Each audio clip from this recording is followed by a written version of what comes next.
Shalom Bapak Ibu sekalian. Pada kali ini saya coba untuk berbagi tentang apakah setiap orang yang beriman kepada Yesus Kristus akan diadili pada hari penghakiman nanti. Sebelum kita lari tentang pengadilan di hari penghakiman, ada baiknya kita membahas terlebih dahulu tentang iman yang benar. Dalam Ibrani pasal 11 ayat yang ke-8,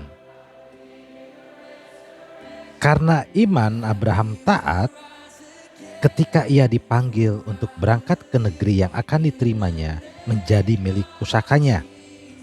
Lalu ia berangkat dengan tidak mengetahui tempat yang ia tujui. Jadi iman Abraham, dia melakukan apa yang diperintahkan Tuhan kepadanya. Dia melakukan apa yang diperintahkan Tuhan. Itu iman Abraham. Kemudian di dalam Yakobus 2 ayat yang ke-14, apakah gunanya, saudara-saudaraku, jika seorang mengatakan bahwa ia mempunyai iman, padahal ia tidak mempunyai perbuatan? Dapatkah iman itu menyelamatkan dia? Kemudian dalam Yakobus 2 ayat yang ke-18, tetapi mungkin ada orang berkata, padamu ada iman dan padaku ada perbuatan. Aku akan menjawab dia, tunjukkanlah kepadaku imanmu itu tanpa perbuatan, dan aku akan menunjukkan kepadamu imanku dari perbuatan-perbuatanku. Kemudian dalam Yakobus 2 ayat yang ke-26, sebab seperti tubuh tanpa roh adalah mati, demikian jugalah iman tanpa perbuatan-perbuatan adalah mati. Lalu dalam Yakobus 2 ayat yang ke-22, kamu lihat bahwa iman bekerja sama dengan perbuatan-perbuatan, dan oleh perbuatan-perbuatan itu iman menjadi sempurna. Jadi Bapak Ibu sekalian, Alkitab menerangkan, menjelaskan bagaimanakah iman yang benar. Iman yang benar yaitu melakukan apa yang diperintahkan dan diajarkan oleh Yesus Kristus. Kita melakukan perintah Yesus Kristus, itulah iman yang benar. Lalu, apakah kita akan dihakimi atau diadili di hari penghakiman nanti? Di dalam Yehezkiel pasal yang ke-18 ayat yang ke-30, oleh karena itu, aku akan menghukum kamu masing-masing menurut tindakannya, hai kaum Israel. Demikianlah firman Tuhan Allah. Bertobatlah dan berpalinglah dari segala durhakamu, supaya itu jangan bagimu menjadi batu sandungan yang menjatuhkan kamu ke dalam kesalahan. Kemudian di dalam Mazmur 62 ayat yang ke-13, dan daripadamu juga kasih setia ya Tuhan, sebab engkau membalas setiap orang menurut perbuatannya. Kemudian dalam Pengkhotbah pasal 12 ayat 13 dan 14, akhir kata dari segala yang didengar ialah Takutlah akan Allah dan berpeganglah pada perintah-perintahnya, karena ini adalah kewajiban setiap orang. Karena Allah akan membawa setiap perbuatan ke pengadilan yang berlaku atas segala sesuatu yang tersembunyi, entah itu baik, entah itu jahat. Kemudian dalam Roma pasal kedua, ayat yang ke-6, Ia akan membalas setiap orang menurut perbuatannya, yaitu hidup kekal kepada mereka yang dengan tekun berbuat baik, mencari kemuliaan, kehormatan, dan ketidakbinasaan, tetapi murka dan geram kepada mereka yang mencari kepentingan sendiri, yang tidak taat pada kebenaran, melainkan taat kepada kelaliman. Demikian juga dalam Matius 16 ayat yang ke-27. Sebab anak manusia akan datang dalam kemuliaan Bapanya yang diiringi malaikat-malaikatnya. Pada waktu itu Ia akan membalas setiap orang menurut perbuatannya. Kemudian dalam Wahyu 22 ayat yang ke-12. Sesungguhnya aku datang segera dan aku membawa upahku untuk membalaskan kepada setiap orang menurut perbuatannya. Demikian Bapak Ibu sekalian, iman yang benar adalah iman yang disertai dengan perbuatan. Perbuatan sesuai dengan perintah dan ajaran Yesus Kristus. Itu yang dinamakan iman yang benar. Iman yang benarlah yang menyelamatkan, bukan iman sekonyong-konyong di mulut, bukan sekonyong-konyong beragama Kristen, bukan sekonyong-konyong hanya percaya Yesus Tuhan dan Juru Selamat, kemudian dia diselamatkan, tetapi perbuatannya tidak menunjukkan iman dia. Bukan perbuatan yang menyelamatkan kita, tetapi iman yang benar. Iman yang benar adalah melakukan apa yang diperintahkannya dan apa yang diajarkannya. Oleh karena itu, di Matius 7 ayat 21 sampai 23, bukan setiap orang yang berseru kepadaku Tuhan, Tuhan akan masuk ke dalam kerajaan surga, melainkan dia yang melakukan kehendak Bapakku yang di surga. Sekali lagi saya ulangi, bukan setiap orang yang berseru kepadaku Tuhan, Tuhan akan masuk ke dalam kerajaan surga, melainkan dia yang melakukan kehendak Bapakku yang di surga. Pada hari terakhir, banyak orang akan berseru kepadaku, Tuhan, Tuhan, bukankah kami bernubuat demi namamu dan mengusir setan demi namamu dan mengadakan banyak mujizat demi namamu juga? Pada waktu itulah aku akan berterus terang kepada mereka dan berkata, aku tidak pernah mengenal kamu. Enyalah daripadaku kamu sekalian pembuat kejahatan. Jadi di dalam Matius 7 ayat 21 sampai 23, bukan setiap orang yang berseru kepadaku Tuhan, Tuhan yang bisa masuk ke dalam kerajaan surga, tetapi dia yang melakukan kehendak Bapakku yang di surga. Apa yang diajarkan oleh Yesus Kristus, apa yang diperintahkan oleh Yesus Kristus, itu menunjukkan iman yang benar. Ayat ini ditujukan kepada kita, pada orang yang percaya bahwa Yesus adalah Tuhan dan Juru Selamat.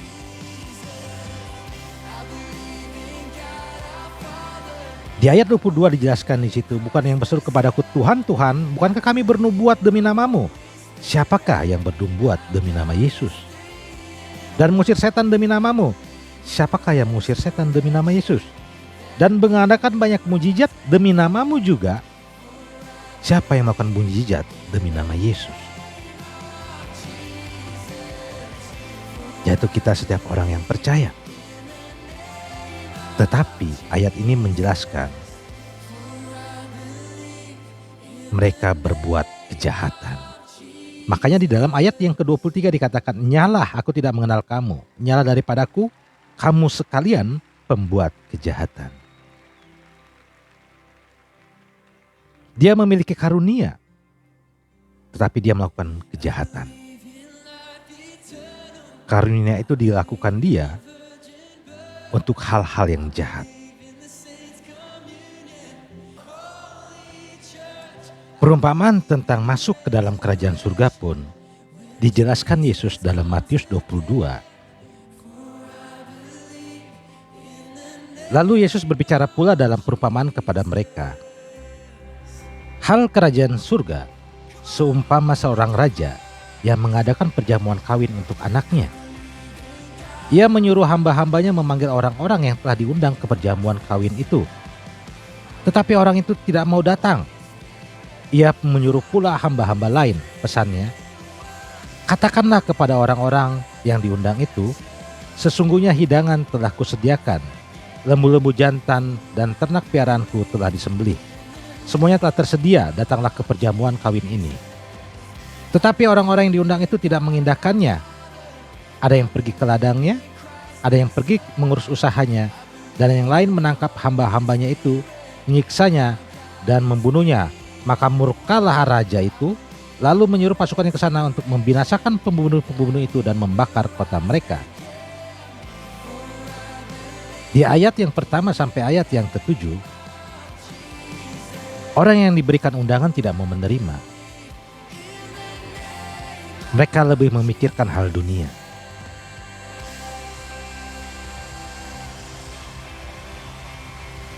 Allah dengan berbagai macam cara menggunakan caranya sendiri untuk memanggil manusia kepada Dia. Namun di ayat ini manusia lebih mencintai dunia. Lalu yang terjadi adalah manusia itu binasa. Kemudian di ayat 8, sesudah itu ia berkata kepada hamba-hambanya, "Perjamuan kawin telah tersedia, tetapi orang-orang yang diundang tadi tidak layak untuk itu. Sebab itu pergilah ke persimpangan-persimpangan jalan dan undanglah setiap orang yang kamu jumpai di sana ke perjamuan kawin itu." Maka pergilah hamba-hamba itu dan mereka mengumpulkan semua orang yang dijumpainya di jalan-jalan, orang-orang jahat dan orang-orang baik, sehingga penuhlah ruangan perjamuan kawin itu dengan tamu. Ketika raja itu masuk untuk bertemu dengan tamu-tamu itu, ia melihat seorang yang tidak berpakaian pesta. Jadi di ayat ini dijelaskan bahwasanya raja itu memanggil mereka, memberikan undangan kepada mereka yang di persimpangan-persimpangan itu. Ada orang baik, ada orang jahat. Dan mereka menerima undangan itu. Mereka menerima panggilan itu. Lalu mereka datang ke acara itu. Namun apa yang terjadi? Di ayat 11, ketika raja itu masuk untuk bertemu dengan tamu-tamu itu, ia melihat seorang yang tidak berpakaian pesta. Ia berkata kepadanya, "Hai saudara, bagaimana engkau masuk kemari dengan tidak mengenakan pakaian pesta?" Tetapi orang itu diam saja. Lalu kata raja itu kepada hamba-hambanya, "Ikatlah kaki dan tangannya dan campakkanlah orang itu ke dalam kegelapan yang paling gelap. Di sanalah akan terdapat ratap dan kertak gigi." Jadi kepada orang-orang baik dan orang-orang jahat yang di persimpangan itu, yang menerima panggilan itu, menerima undangan itu, mereka datang. Namun ada satu orang yang pakaiannya tidak layak.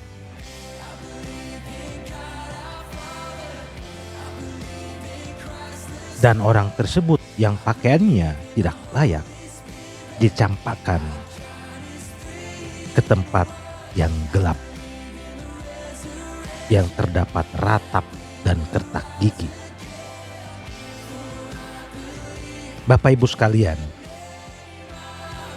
kita semua adalah orang sudah terpanggil. Namun, apakah kita akan dipilih? Makanya di ayat yang ke-14, sebab banyak yang dipanggil, tetapi sedikit yang dipilih. Banyak yang terpanggil, kita sekarang terpanggil. Tetapi nanti setelah pengadilan, baru akan ditentukan siapa yang dipilih.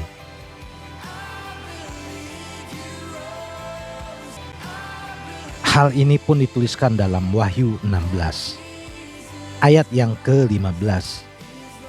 Lihatlah, aku datang seperti pencuri. Berbahagialah dia yang berjaga-jaga dan yang memperhatikan pakaiannya, supaya ia jangan berjalan dengan telanjang dan jangan kelihatan kemaluannya.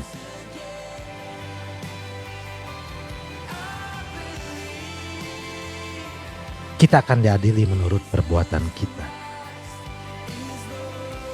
Apakah perbuatan kita menunjukkan iman yang benar atau tidak? Sesuai dalam Yakobus 2 ayat 26, iman tanpa perbuatan adalah mati. Perbuatan kita yang menunjukkan iman kita.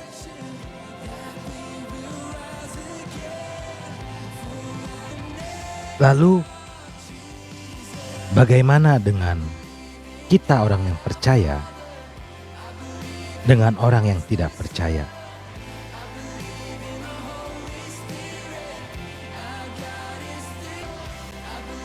Di dalam Lukas yang ke-16 ayat yang ke-22, di sini Yesus mengatakan perumpamaan tentang Lazarus dengan orang kaya. Kemudian matilah orang miskin itu, lalu dibawa oleh malaikat-malaikat ke pangkuan Abraham. Sedangkan orang kaya itu juga mati lalu dikubur, dan sementara ia menderita sengsara di alam maut. Lazarus langsung dibawa oleh malaikat ke pangkuan Abraham. Tetapi orang kaya itu ke alam maut. Ingat Bapak Ibu sekalian, kita orang percaya langsung diangkat, dibawa malaikat ke pangkuan Abraham di tempat penantian. Sedangkan orang yang tidak percaya langsung ke alam maut.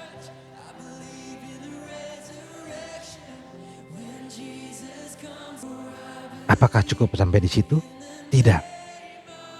Kita yang percaya, perbuatan kita akan diadili. Apakah perbuatan kita sesuai dengan iman yang benar atau tidak? Namun satu hal yang harus saya ingatkan sekali lagi, bahwa orang yang tidak percaya, dia langsung masuk ke alam maut. Ketika dia mati, dia langsung ke alam maut. Tetapi orang yang percaya, dia ke pangkuan Abraham. Di dalam Wahyu 20 ayat 11 dan seterusnya, lalu aku melihat suatu tahta putih yang besar dan dia yang duduk di atasnya. Dari hadapannya lenyaplah bumi dan langit dan tidak ditemukan lagi tempatnya. Dan aku melihat orang-orang mati besar dan kecil berdiri di depan tahta itu.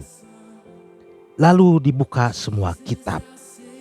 Dan dibuka juga sebuah kitab lain, yaitu kitab kehidupan. Dan orang-orang mati dihakimi menurut perbuatan mereka, berdasarkan apa yang ada tertulis di dalam kitab-kitab itu. Maka laut menyerahkan orang-orang mati yang ada di dalamnya, dan maut dan kerajaan maut, saya ulangi Bapak Ibu sekalian. Di ayat yang ke-12, dan aku melihat orang-orang mati besar dan kecil berdiri di depan tahta itu. Lalu, dan orang-orang mati dihakimi menurut perbuatan mereka. Orang ini yang mati ini, besar dan kecil, itu dihakimi menurut perbuatannya.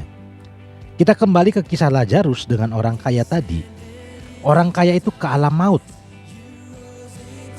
Tetapi kita langsung kepada pangkuan Abraham dan di situ kita diadili.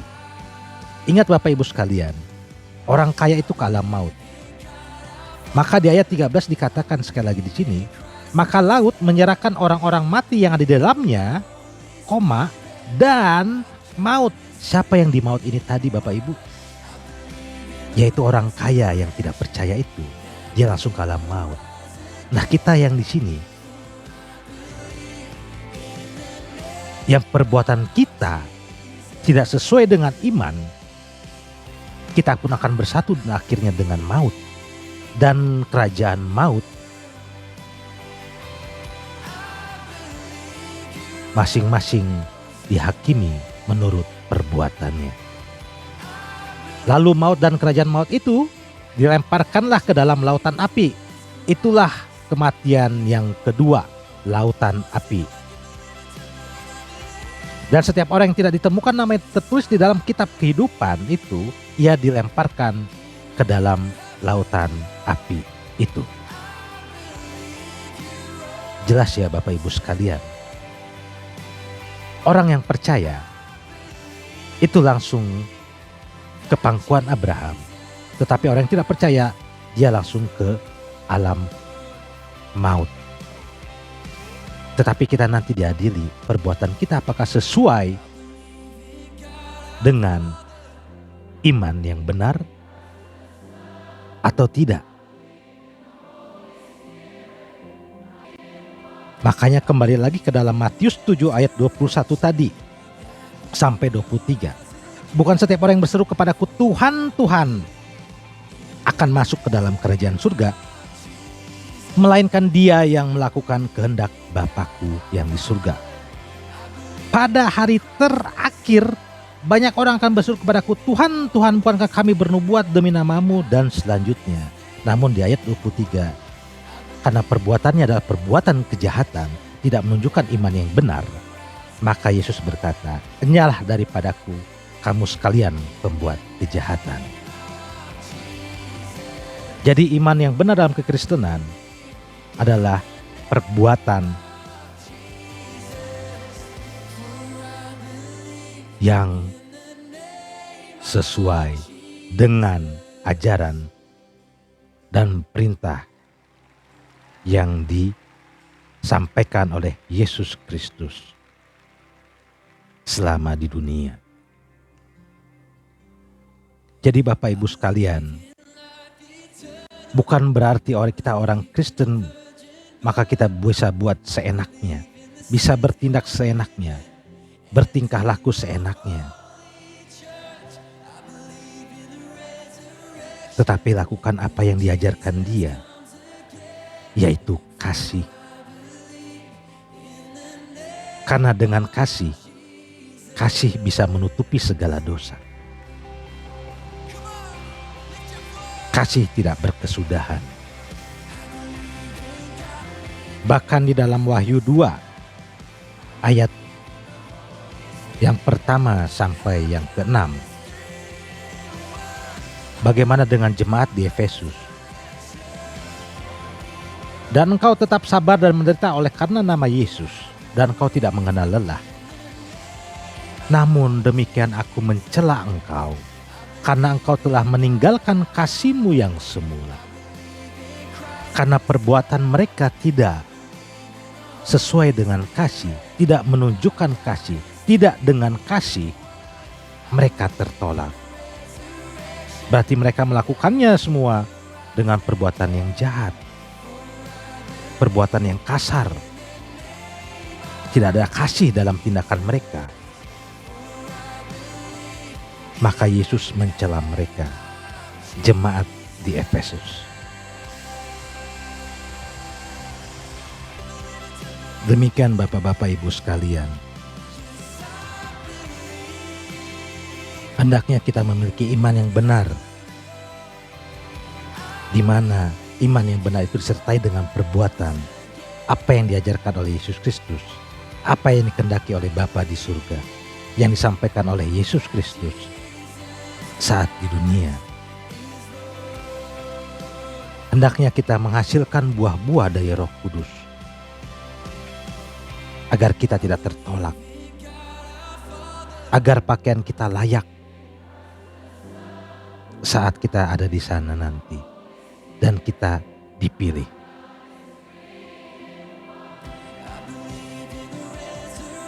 Demikian bisa saya bagikan kepada Bapak Ibu sekalian. Kiranya kita menjaga perbuatan kita dan iman kita sampai kita di kerajaan surga. Tuhan Yesus memberkati semuanya.